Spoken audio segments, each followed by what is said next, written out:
Hi there. All organisms interact with other organisms, although some of the interactions are more intimate than others. And in fact, some organisms live inside of other organisms, including cells within cells. Some of these are beneficial and some are pathogenic. So I want to talk about these interactions today in this video. Organisms that are said to be free living or fairly independent, most are not completely independent, but when they can survive on their own for long periods of time, their genomes are maintained because they need all of the functions that are being encoded by those genes.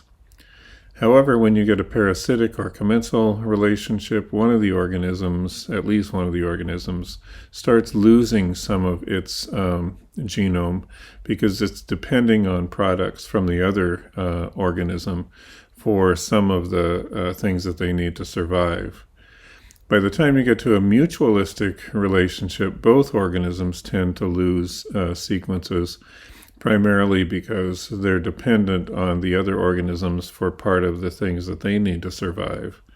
And then when you get to an endosymbiotic relationship, including organelles, it's somewhat different in that the endosymbiont tends to lose genes, and the main organism picks those up. The main genome of the host organism may also lose a few gene sequences that are supplied by the endosymbiont as well. So when genomes are examined, then you can talk about free-living organisms such as E. coli and Haemophilus influenzae. And they have fairly large genomes at 1.8 megabases and 4.7 megabases, and carry around at least 1,500 to sometimes 4,000 and 5,000 genes. If you examine the genome of an obligate parasite, such as Mycobacterium genitalium, it has lost quite a bit of its genome and a lot of its sequences, so it only has 500,000 base pairs of DNA in its genome and carries 470 genes. By the time you get to organelles, they have lost even more of their genomes. Plastids, that is chloroplasts and amyloplasts, etc., which are the same organelle, have been inside of plant cells for about 1.9 billion years, and others have been in about 1 to 1.2 billion years. So they've lost quite a bit of their genomes, having genome sizes of about 120 to 250,000 base pairs, and they carry from 46 to 209 genes. Plant mitochondria, and mitochondria in general, have been inside eukaryotic cells for about 2.4 billion years, and they've lost even more of their DNA. Plant mitochondria are a bit unusual because they carry a lot of non-genic sequences. So they have about 62 genes, but the genome size can range by quite a bit. Whereas the genome sizes of mitochondria in vertebrates, or in animals in general, is usually under 20 kilobases and have about 30 to 50 genes within those mitochondrial genomes. Here are a few other examples. So Bradyrhizobium has 9.1 million base pairs of DNA in the genome and about 8,300 genes. E. coli, about 4.7 megabases, Haemophilus, 1.8 megabases of DNA, and from about 1,700 to 4,300 genes there. Chlamydia, Polynella, Mycoplasma. So chlamydia and Mycoplasma are both obligate parasites, and they have from about 500,000 to 1.5 million base pairs of DNA in their genomes, and from 400 to about, or from 500 to about 1,100 genes. Polynella has a chromatophore. It's like a chloroplast, but it's more recently obtained. So this is an event that took place about 1 billion years ago, versus in plants where the cyanobacterium entered about 1.9 billion years ago. Because of that, it's actually lost less of its DNA. It's down to about 1 million base pairs of DNA and 867 genes. So it has a lot more coding capacity than do chloroplasts. But this is analogous to a chloroplast, but it's a second event that occurred much more recently, about 1 billion years ago. These are events that happened a longer time ago. So for chloroplasts in green algae and plants, they've lost quite a bit of their DNA. They only have from about 130 to 250,000 base pairs in their genomes, and from about 40 to almost 200 genes. Toxoplasma gondii is an alveolate, that is a protist, that has an organelle derived from a red alga. So it's non-photosynthetic, but it was originally a red algal cell with a nucleus, a mitochondrion, and a plastid. It's been reduced even further. It has only 35,000 base pairs in its genome and only 26 genes. And then back to mitochondria, which entered the first eukaryotic cells around 2.2 to 2.4 billion years ago. With the exception of plants, and I'll talk about that in a second, the genome sizes range from about 6 to 80,000 base pairs, and from about 5 to 60 genes. Now, for plants, it's a little different because a lot of the DNA in the mitochondria in plants is non-coding, so they only have about 60 genes. But the genome sizes, even within a family, within the cucurbit family, muskmelon versus cucumber versus some of the other melons, watermelon, they vary quite widely in genome size, although the number of genes is pretty constant at about 60 to 62. So these values can be plotted, that is genome size versus the number of protein encoding genes. And if you do these plots, then the free-living organisms group more or less together, so at the high values. So above about 1,500 genes, and genome sizes are above about 1.2, those are all free-living organisms, or mostly free-living organisms. In the middle range, then you have parasites and endosymbionts, where they range from genomes of about 200 or 300,000 base pairs up to around 1.2 million base pairs.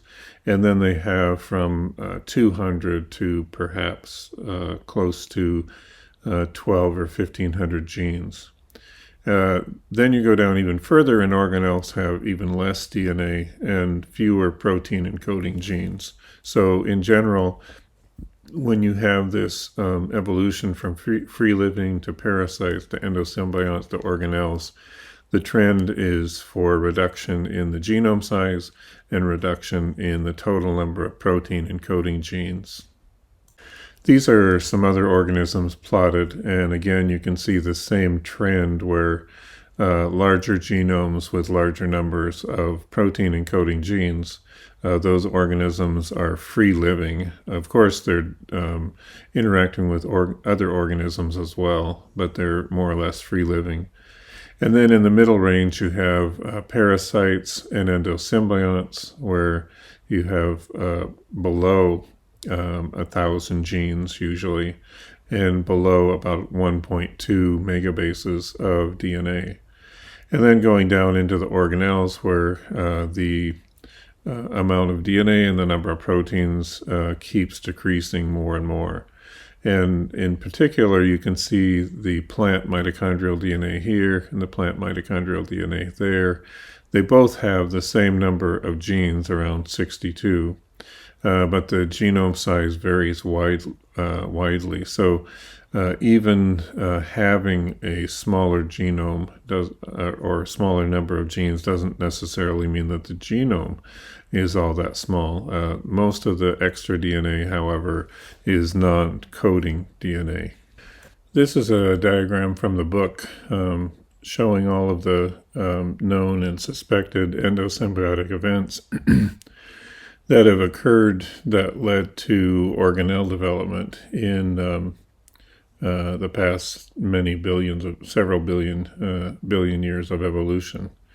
The ones that most people know about and learn about are, of course, the alpha proteobacterium joining with a protist cell that became the mitochondrion, and then the other one where a cyanobacterium was taken up to become the plastids or chloroplasts. There was a second event that we know of now between a cyanobacterium and a protist cell that became the chromatophores in Pollinella. Also, it's suspected that the nucleus came from a planktomycete or something like that, and planktomycetes have nucleus-like structures in them, so that may be the source of the nucleus. And then going back a little further to get a gram-negative bacterium, which has two membranes, several different theories posit that this is from two gram-positive bacteria joining together in an endosymbiotic event to become a diderm, or a gram-negative, having two membranes. And for each one of these endosymbiotic events, then you're joining together at least two different genomes. And then the genomes, in an evolutionary sense, are sorting out which genes are necessary, which ones aren't necessary. The ones that aren't necessary tend to mutate more often and eventually disappear, and the ones that are necessary, although they mutate, there's selection to keep those existing within those organisms. There are several other endosymbiotic events that involve two eukaryotes, and so in the case of the excavata, you have a mutualistic relationship between a green algal cell and a protist that become the euglenoids and eventually the trypanosome line also, which at one time was, its ancestors were photosynthetic, but they've lost that ability and become parasitic. Another group that gained a green alga are the chlorarachnophyta. And those ones are a protist cell and a green alga, and down here, and those are have actually retained their nucleus in that original green algal cell, as well as a plastid, and then they have the main nucleus and a mitochondrion in those cells. And then there's a whole group over here that have taken up red algae, and those include ciliates, heteroconts, haptophytes, cryptomonads, and then you've got additional endosymbiotic events between eukaryotes and eukaryotes to form a number of different dinoflagellates, as well as apicomplexa. And so these include the organisms in the groups the Rhizaria, Haptophyta, Alveolata, and Stramanopiles. And so those are those protists that have gained photosynthetic capabilities in many cases by taking up a red alga. However, some have subsequently lost those red algal symbionts, or they still have them, but they're no longer photosynthetic. So one of those, for instance, is the toxoplasma that I just talked about a few minutes ago in a previous slide. This graph summarizes some of the major events in evolution, and you can see many of them are endosymbiotic events. But starting on the left-hand side, first you have development of RNAs and then eventually DNAs, so that occurred very early on, as well as photon capture with CO2 fixation, photosynthesis. And then you have these endosymbiotic events, first forming the gram-negative bacteria, and then forming the first eukaryotic cells with a true nucleus that may have come from planktomycetes, followed by acquisition of an alpha proteobacterium that could do oxidative phosphorylation to detoxify the oxygen that had appeared in the atmosphere, and also to make additional ATP. And then next is the endosymbiotic event of a cyanobacterium into a eukaryotic cell to become the plastids. And this happened a second time later in Pollinella to form a chromatophore that's like a chloroplast. And then you have a series of endosymbiotic events between different groups of stromatophiles, of violata, excavata, etc., to take on either green algal cells or red algal cells, or in some case possibly both, to become photosynthetic organisms. Before they were not photosynthetic, so this was an advantage to them to become autotrophs. And then one final event to become multicellular. This may have actually occurred back 2 billion years ago. There's some controversy over that, but certainly over the last 1 billion years, there have been a lot of multicellular organisms that have evolved. And in mixing these genomes in these endosymbiotic events, again, there's a mixture of proteins that are formed from those and other products. So there's a lot of possibilities for incompatibility, but there's a lot of opportunity for improving those cells and allowing them to live in different niches and different environments around the world. However, they do give up something, and that is independence. So once they've become symbionts and then endosymbionts and finally organelles, they're completely dependent on one another, on the host organism as well as the endosymbiont. So they can never become independent again. That's sort of the end of that those two independent organisms. So the first event that appears to have happened is the formation of the diderms, the gram-negative bacteria, and it happened probably 3 billion years or so ago. So you have monoderms that have a single plasma membrane and then a peptidoglycan layer, although there are a few without that. And then gram-negatives have two membranes, an outer membrane and an inner membrane, and they vary in their composition. But just to develop a second membrane is difficult mechanistically to explain. But if you explain it as two monoderms coming together, one becomes the endosymbiont and one is the host, then that's an easier proposition to make, primarily because the number of genes involved to make that second membrane is pretty large, and it's hard to imagine how those could have evolved a second membrane just purely by changing slow evolution of the membrane structures they already have.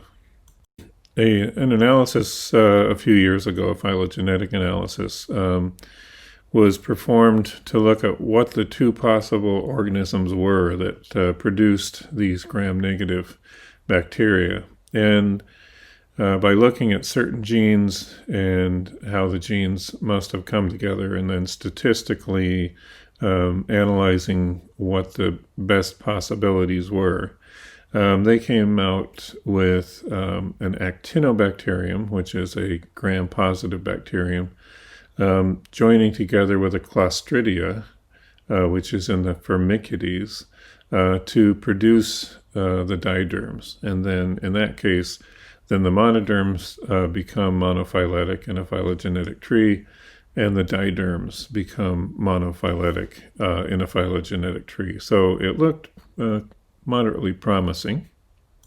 And here is the tree that they produced at that time, and note that it's not a standard tree that is branching, but it branches and then comes out with these rings. So it's called a ring tree with these little circular areas in the middle.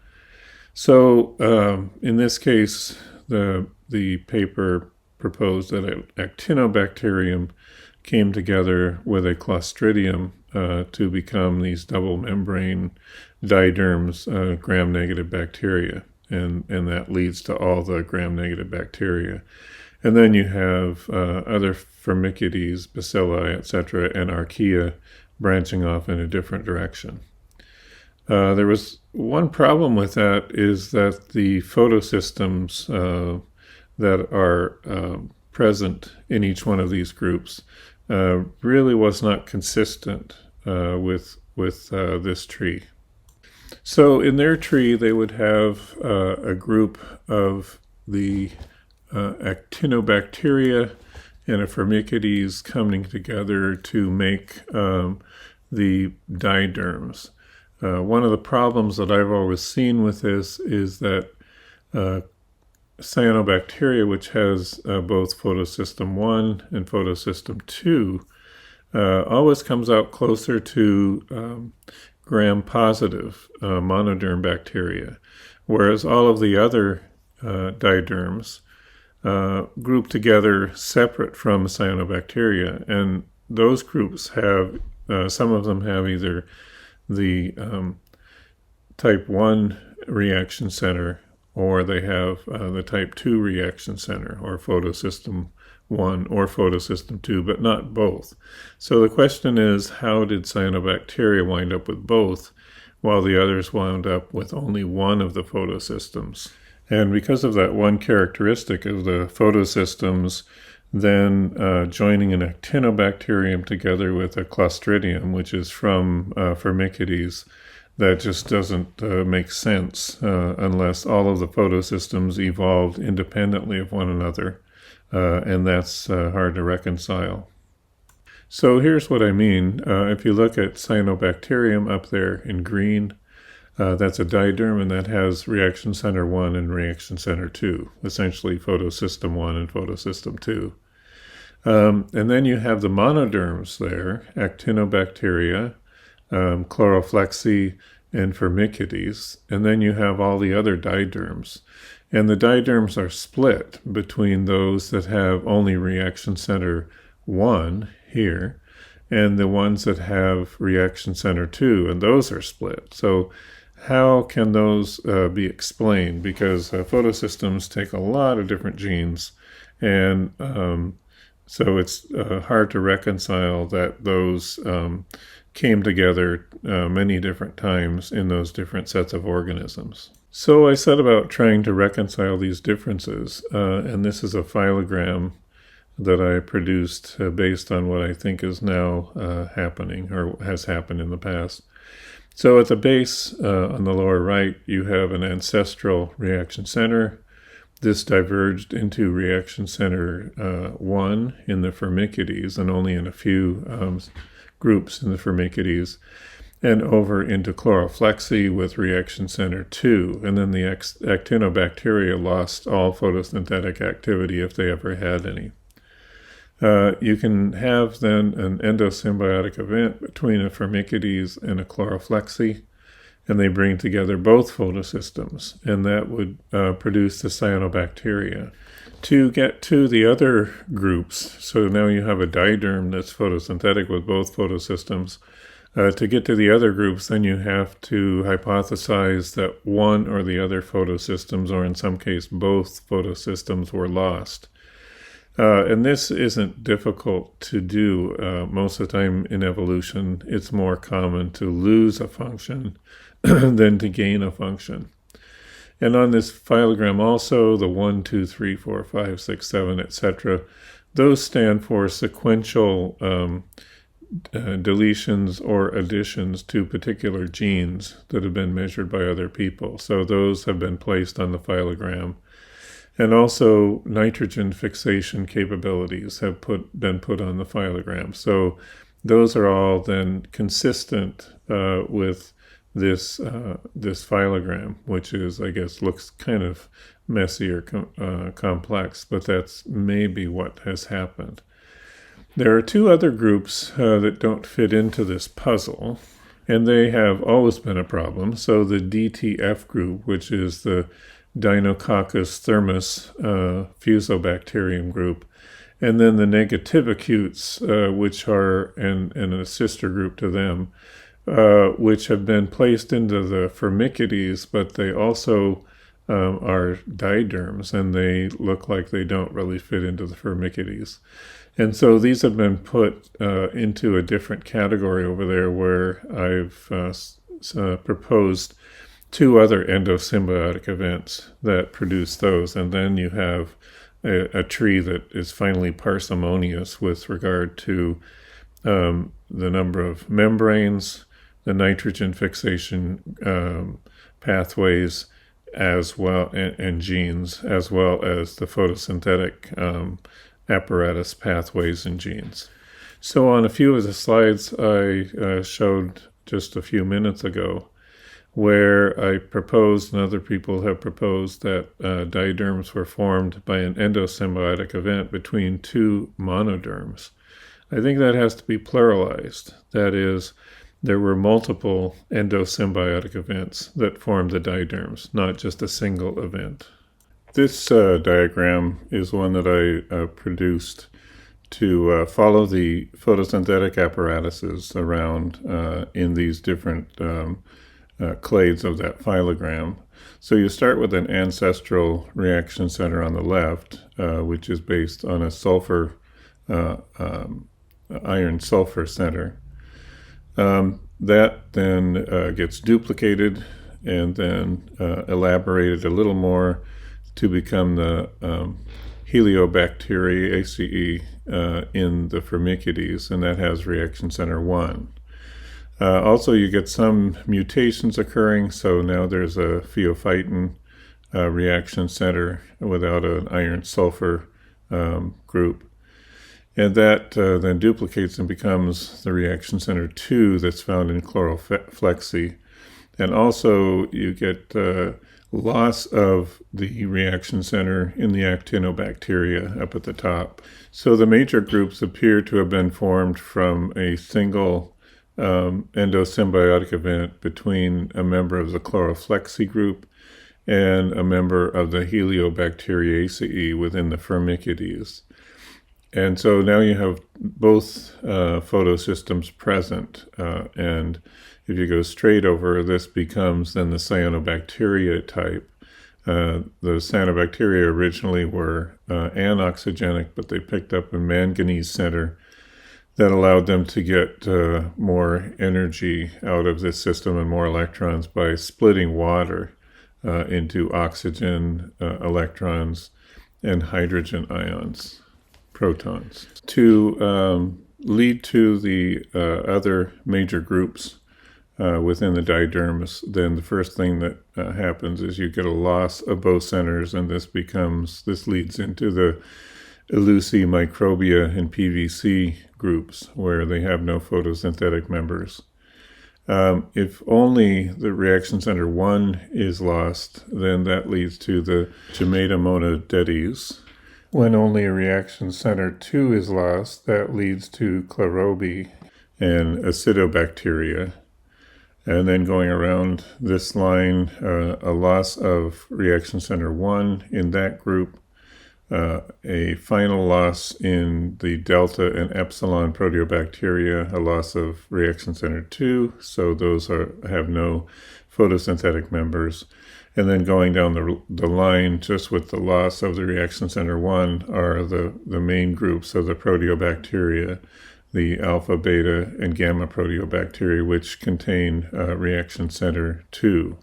This leaves a few groups out of that endosymbiotic event, and that includes the DTF group, Deinococcus thermus fusobacteria, which no members are photosynthetic, and the Hala anaerobiales and negativicutes, which also are non-photosynthetic. So that entails 2 additional endosymbiotic events that lead to those 2 groups. One between an actinobacterium and a chloroflexi, leading to the DTF group, and one between an actinobacterium and a firmicute, leading to the negativicute clade over there. And then this fully encapsulates the monoderms in one group and the diderms in a second major group. Although diderms were formed in at least, it looks like, 3 different events. So now I want to start talking about genomes where there has been a reduction in the the total amount of DNA as well as the number of genes in those organisms. And the first one is a mycoplasma that's in the Firmicutes. And this is one that was isolated from chimpanzees, I think.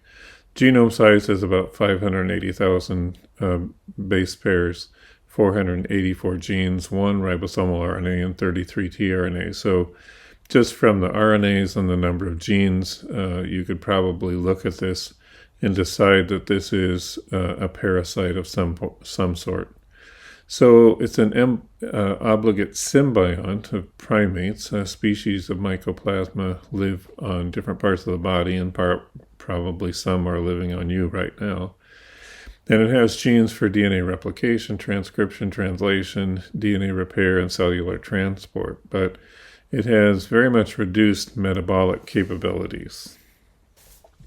So here is the genome. It's unusual in some ways in that most of the genes on one strand are located on one half of the genome, and the genes on the other strand are located on the other half of the genome. So this was the first bacterial genome ever completed back in 1993. Here's another diagram of the genome. At that time, you could actually put them in a linear form, and for something this small you can, but for anything larger it becomes impossible.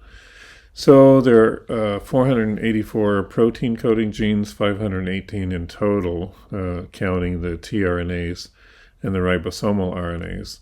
The one ribosomal RNA is here, and then the tRNAs are spread out throughout the genome. Also, the colors on here indicate genes within the same classification. That is, they deal with amino acid synthesis, cell structure, etc. And you can see that they're not really clustered to a great extent. There are some clusters, such as this one and this one, but in general, things of the same color are spread out throughout the genome. So here are some of the functions just in a diagram representing the cell.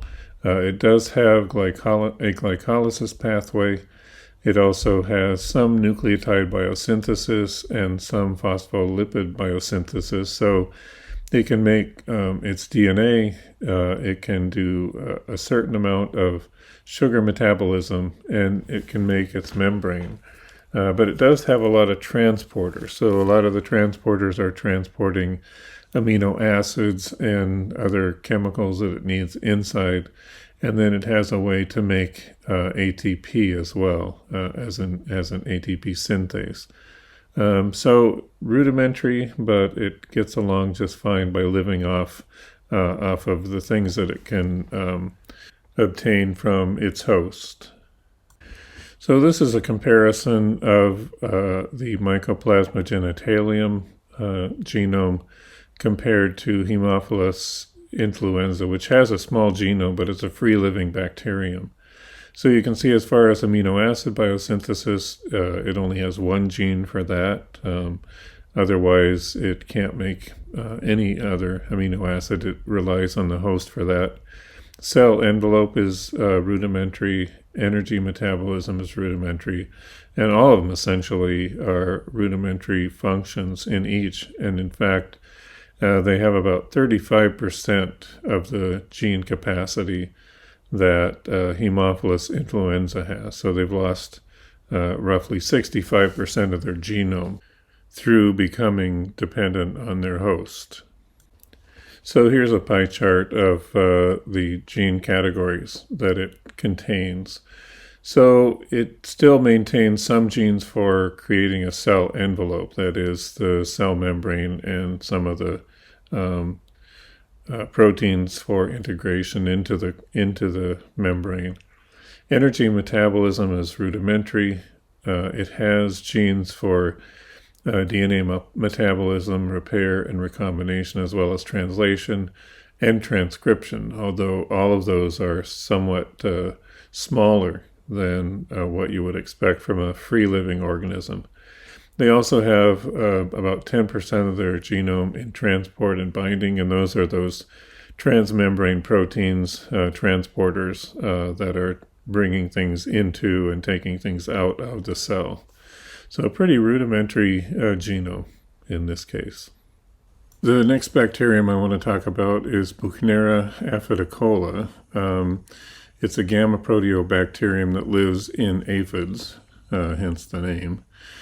About a 616 megabase genome plus a 2400 base pair plasmid. It has 544 genes, only one ribosomal RNA gene, and 32 tRNA genes. It's an ancestor of E. coli, which is also a gamma proteobacterium. And it does live in cells in the gut of the aphid. Now, aphids eat plant sap, and plant sap is very poor nutritionally, lacks a lot of a lot of different amino acids. But the bacterium has genes for DNA replication, transcription, and translation, so it makes some of its own proteins, as indicated by the number of genes it has.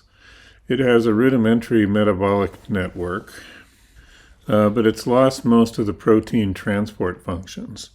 It has retained essential amino acid synthesis pathways, and this is probably one reason it's retained in the host, is that it's providing the host with a lot of amino acids.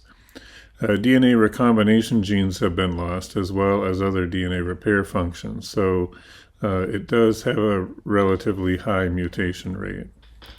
Here is a micrograph on the left of those bacteriocyte cells which include the Buchnera aphidicola cells within them.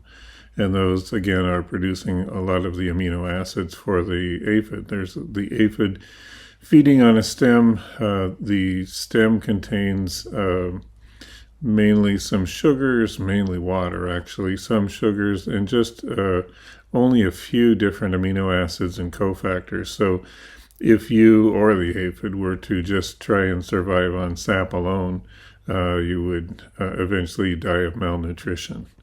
Here are a couple of the genomes of two different varieties of these, or strains of these, including one with a 416 million or 416,000 base pair genome, and the one that's 640,000 bases of the genome. They have similar genes. They're located in different spots. You can see here, though, that they are concentrated on those chromosomes. Another thing that happens with these parasites and endosymbionts is they tend to lose sigma factors and transcription factors. Since they are growing in a very controlled environment, they don't need to react to as many differences in the environmental conditions. So they tend to lose those sigma factors and transcription factors, and eventually some of them have lost all of them, so they're pretty much acting as if they're in a constant environment all the time, which of course they are. This diagram also shows the chromosome locations of the genes on the yellow strand here, and then on the opposite strand, which has the genes colored in orange. Here's a schematic diagram of Buchnera aphidicola inside the host cell of the aphid. So there's a nucleus on the mitochondrion of the aphid cell. And so here the bacterium is bordered by cell wall and cell membrane, so it can make its own cell wall and its own phospholipids for the cell structure. It also has ion transport capabilities for some ions, especially the ones so it can make its ATP, electron transport for pumping protons out of the cell, which can then be imported back inside the cell to make ATP. It has a rudimentary glycolysis pathway and a pentose phosphate pathway as well. But it does make many of the amino acids, so that's probably its main function in the aphid cell. It also has some nitrogen metabolism capabilities and some transport into and out of the cell. But in total, it lacks several functions, so it would not be able to survive outside of those cells. It can't. It doesn't have enough protein encoding capacity to become a free-living organism. Here are the genomes of three strains of Buchnera aphidicola that grow in different species of aphids. And so this is an attempt to show how some genes are lined up in all three. So you can see this blue gene here is in the same location on the same strand of each one of these. And these are all linearized chromosomes, although they're circular in the organism. But then you have other blocks of genes that are unique to one or more, sometimes a pair, of each one of these different strains. So there is some synteny. Synteny means that the chromosome, the genes on the chromosomes line up perfectly in certain locations. But then there are other places where the synteny is not very strong. In fact, there's a lot of unique regions for some of these strains of Buchnera. This gives you an idea of how these different strains have evolved in different species of aphids. Some of the aphids grow only on wheat, others grow on fleshy dicot species and other types of plants. So you can see that as the aphids have speciated, that these strains of Buchnera, which have always been, in this case, endosymbionts of these aphids, also have diverged as far as their genomes to some extent and specialized for each one of the hosts. This diagram illustrates that. So the genes were traced through the three different strains of Buchnera aphidicola, and each one, remember, is in a different species of aphid, and those diverged some 150 to 200 million years ago. So the last common ancestor had more than 638 genes, but then the common genes in these three that have changed, there are 499 of those. So in some cases, the genes are retained, as here in green, whereas for the same four genes have become pseudogenes in these other two strains. And then in another case here in green, those 7 genes have been retained and they've been completely lost in the other strain. Conversely, here, 8 of the genes have become pseudogenes over here, but are retained by these strains over here. And then another 64 genes have been completely lost over here, but retained in along this line. And then you can move your way up looking at genes that have diverged among all 3 of the strains. Here's one where the 22 genes are retained in these 2 strains, but those 22 genes have become pseudogenes in this strain over here. Another case here where 1 gene has been retained in these 2 strains but lost in this 3rd one. And you can go up looking at all these changes, accounting for all of those 499 genes and their changes. The 638 then also indicates that quite a number of them, at least 140 or so, have not changed at all in all 3, so they've been retained. So this next one, Salsia muelleri, is from the Bacteroidetes group of bacteria. It has a very small genome, 244,000 base pairs. 261 genes, 1 ribosomal operon, and 31 tRNA genes. As with Buchnera, it is an obligate symbiont of several sap-feeding insects, and it produces 10 essential amino acids for those sap-feeding insects. It has genes for replication, transcription, and translation, but a very rudimentary metabolic network. Whereas Buchnera aphidicola had genome sizes around 600,000 nucleotides. Here's Solsia muelleri way down here at 244,000 nucleotides, so it's quite small. Here is the glassy wing sharpshooter, which contains Solsia cells within its gut cells. And again, this is mainly the Solsia is producing amino acids for this insect. This insect also carries pathogenic bacteria with it, plant pathogenic bacteria. So it's a major agricultural pest that is capable of carrying bacteria that will kill fruit trees, especially.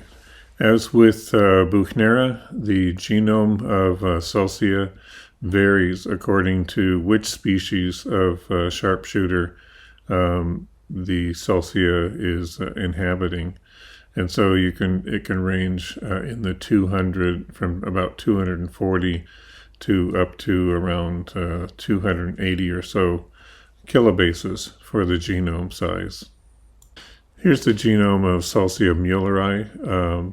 It's a very small genome, as I said, and it has a reduced number of transcription factors. In fact, it only has one sigma factor remaining. So pretty much transcription of this of the genes on this chromosome are pretty much constant throughout the life cycle of the cell that it inhabits. Also note that the genes are very compacted and concentrated, so you see genes on one strand are in yellow and on the other strand are in orange, and for the most part, almost exclusively, if you have a gene encoded on one strand, then you don't have genes encoded on the other strand. They're pretty much mutually exclusive. So Solsia muelleri has one of the very smallest genomes of any bacterium, and it is an endosymbiont. And you can see that the number of genes and gene categories is quite small. The largest category is in ribosomal proteins, so it still needs to make some proteins. It needs to translate the RNA into proteins. So those are necessary, and you also see that the other large category is in the genes to produce essential amino acids. And so that's primarily the function of this organism, also in providing amino acids for the insect, the sap-feeding insect. But Solsia has help from another endosymbiotic bacterium within the genus Baumania. So Solsia produces the amino acids, and Baumania produces other compounds that are necessary for the life of that sap-feeding insect, the glassy wing sharpshooter. Baumania species are from the gamma proteobacteria. It has a genome size of just under 687,000 base pairs. 617 genes are encoded, and it has 2 ribosomal RNA genes and 21 tRNA genes. These species all are obligate symbionts of several sap-feeding insects, including the glassy wing sharpshooter. And it only produces 2 essential amino acids, but it produces many cofactors, also called vitamins. It has genes for DNA replication, transcription, and translation, so it does make its own proteins, but it has a rudimentary metabolic network, similar to that seen in Solsia. Here is a representation of the genome. Again, the outside 2 rings are genes on one strand versus the other strand. And again, as we've seen previously in all of these, the genes are very compacted together, very concentrated. And if you have genes on one strand, you don't have genes on the corresponding strand on the other side. So they're sort of mutually exclusive. The inner ring there is those green lines. That's where all the tRNAs are. And then the two dark blue lines are where the ribosomal RNA loci are. So all of them are pretty much dispersed throughout the genome, as in almost all bacteria. At the bottom, you can pick out some of the processes that are still represented in the genome of Baumannii. This diagram shows that Solcia and Baumannii are pretty much complementary to one another as far as what they provide to the insect and to one another as well. There's a third one. The HC stands for Hodgkinia cicadicola, which was found primarily in cicadas, but also in other sap-feeding insects. So from this diagram in blue on the left-hand side, you can see that Solcia produces enzymes that are within the biosynthetic pathways for lysine, threonine, etc.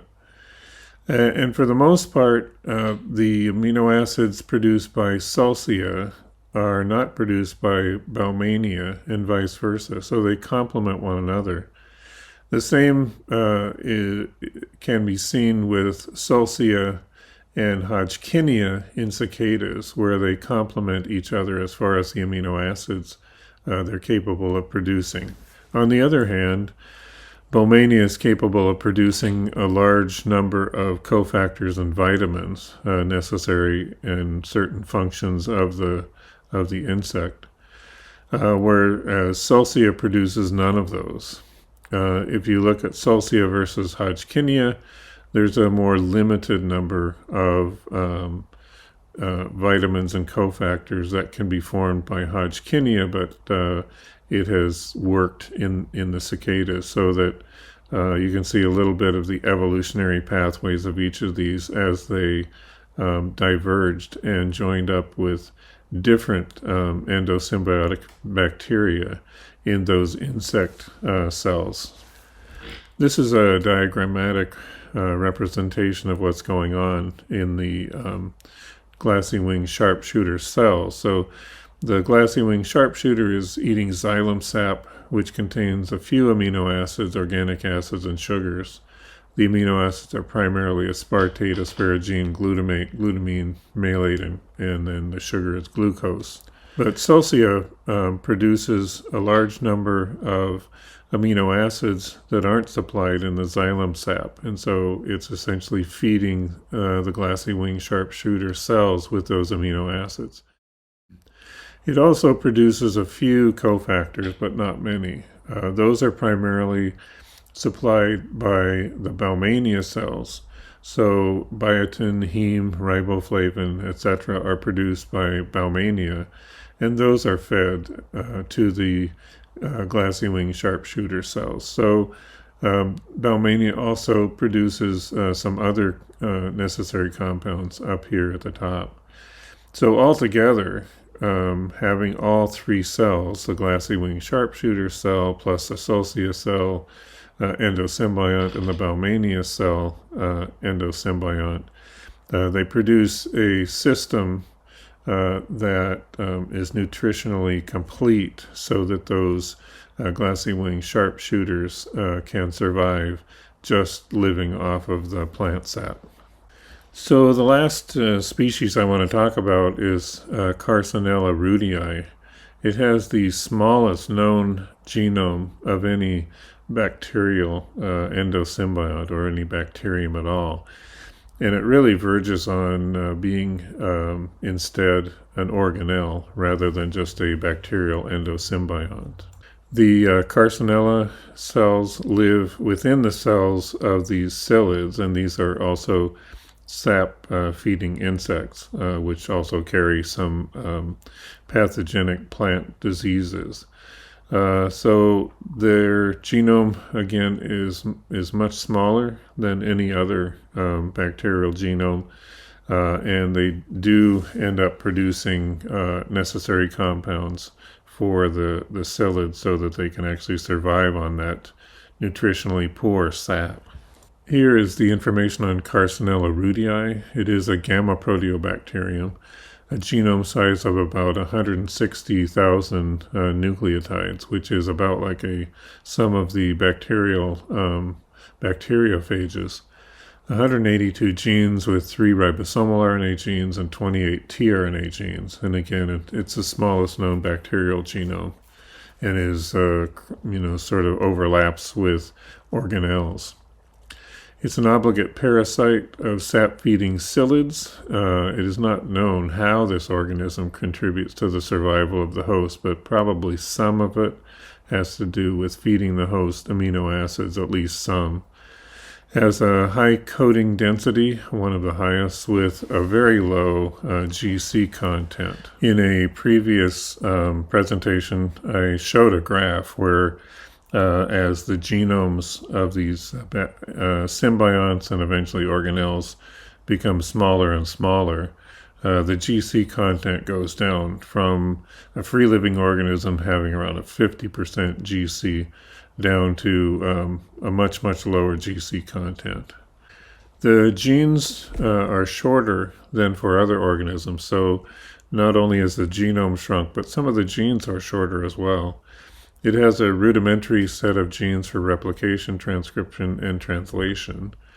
Many of the ribosomal protein genes are missing, so this occurs with organelles as well. Their ribosomes are actually smaller than those of the bacteria, and they've lost some of the ribosomal protein. So this is more characteristic of an organelle than of a endosymbiont, at least an early endosymbiont. Most of the missing genes may have moved to the host chromosome, and then this is also characteristic of an organelle. So it's sort of on the border between an endosymbiotic bacterium and an organelle. And it cannot make some amino acids, including histidine.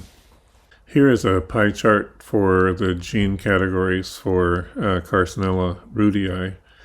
A large section of the genome goes towards translation and tRNA synthesis. So it does make its own proteins. It does have some rudimentary pathways. But the genes for DNA replication, transcription are very much smaller. And remember, this has a small genome, so those percentages also indicate a very small number of genes doing those. Other gene products may be coming from the nucleus of the host cell, which is more organelle-like. It is able to make some amino acids, and so that may be its primary function in these cells.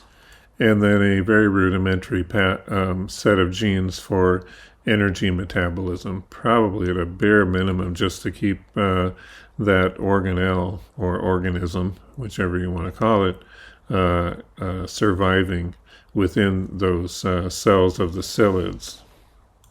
So that's the end of this section on parasites and endosymbionts, and then this will lead to the next presentation, which is on organelles. And so you've seen already Carcinella rudii looks like it's sort of in that transition zone between an endosymbiotic bacterium and becoming an organelle. And then we'll talk about the major organelles, including mitochondria, plastids, and other organelles. Alrighty, thank you, and see you in the next presentation.